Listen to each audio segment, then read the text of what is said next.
viral pogi ngayon ang kwento ng binatang ito na ipinagmamalaking gumwapo raw siya kahit hindi siya niretoke.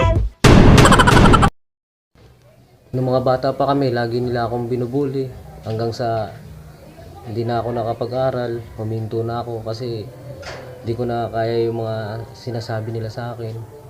Kaya sabi ko sa sarili ko, kailangan kong i-improve, magpapapogi ako. Siyang i-improve ang kanyang sarili. Yun nga lang, can't afford siyang magpaderma o gumastos para sa mga mamahaling skincare product.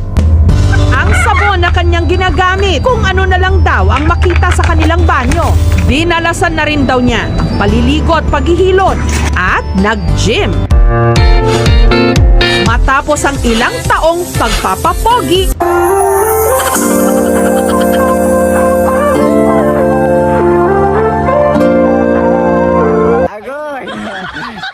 Boxy feeling.